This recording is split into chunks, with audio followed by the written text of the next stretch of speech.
আমার প্রচেষ্টা চ্যানেলে সবাইকে স্বাগত। আজকে আবার নতুন একটা টপিক নিয়ে আমার বাগানের ভিডিও আপনাদের সামনে তুলে ধরলাম। যারা ছাদ বাগান করবেন অথচ বাগান খুব ছোট, তারা অবশ্যই আমার মতো এই রকমভাবে পরিকল্পনা করে বাগানটা করতে পারেন।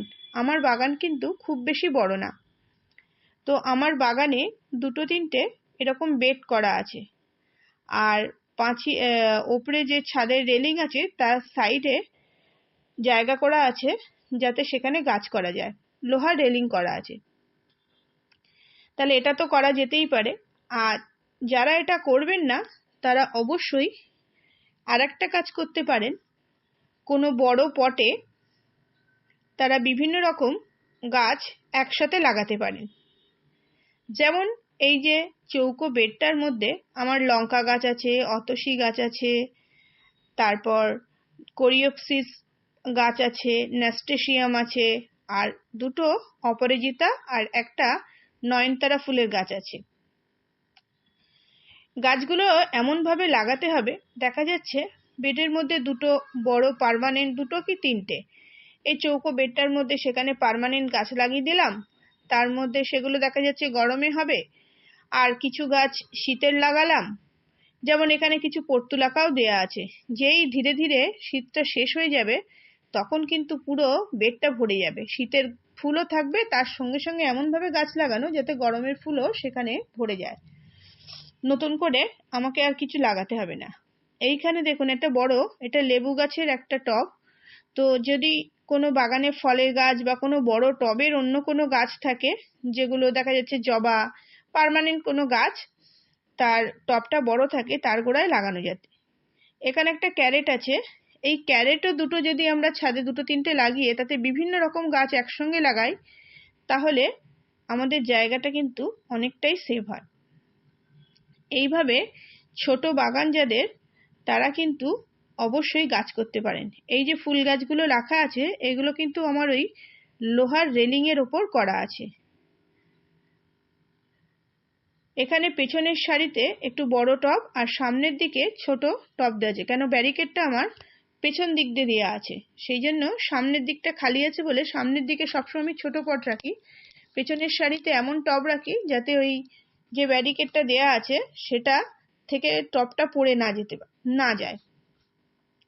কিন্তু আবার যখন প্রচন্ড গরম পড়ে মে জুন মাসের দিকে, তখন যখন হালকা ঝড় বর্ষার সময় হয়, তখন কিন্তু আমি এই ধরনের গাছ টব এখানে রাখি না।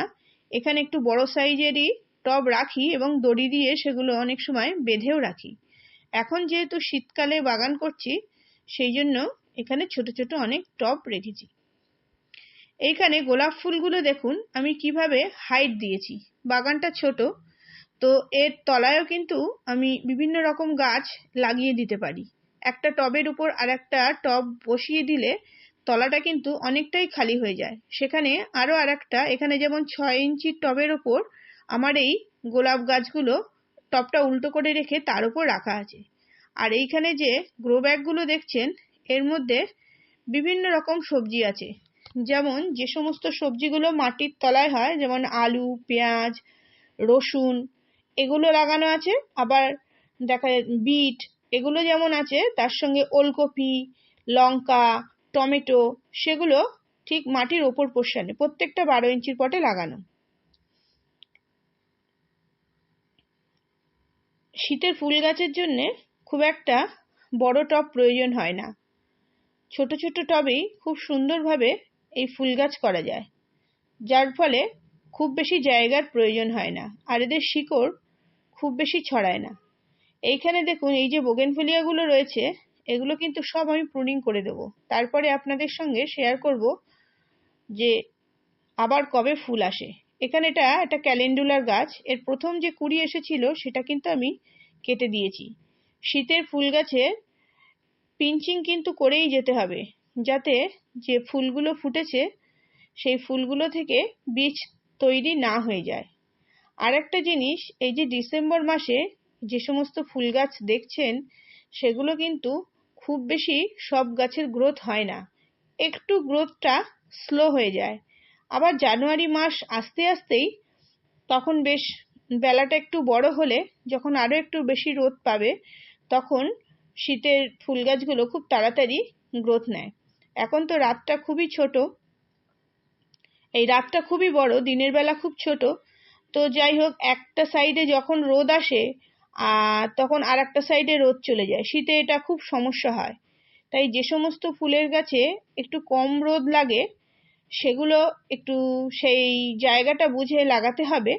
আর যেগুলো একটু বেশি রোদের প্রয়োজন, যেমন চন্দ্রমল্লিকা কিন্তু খুব টানা রোদেই ভালো হয়, নইলে কিন্তু কুড়িগুলো ফুটতে চায় না। এই জন্যে এগুলো কিন্তু রোদে রাখতে হবে। এই যে জায়গাটা দেখছেন, এইখানে আমি যেভাবে গাছগুলো রেখেছি তাতে আমার খুব সমস্যা হচ্ছে এই হ্যাঙ্গিং টবগুলোতে জল বা খাবার দিতে। তো আগামী দিনে চেষ্টা করব আমি বাগানটাকে আবার নতুন করে সাজাতে। জবা গাছগুলো এখানে রেখেছিলাম, কিন্তু জবা গাছগুলো এখন দেখছি পাতা হলুদ হয়ে ঝরে যাচ্ছে। আর এখানে 3টে লাইন হয়ে গেছে গাছের, তার ফলে কি হচ্ছে, পেছনের দিকে যে গাছগুলো ফুল হচ্ছে না সেগুলো অকারণ জায়গা জুড়ে আছে।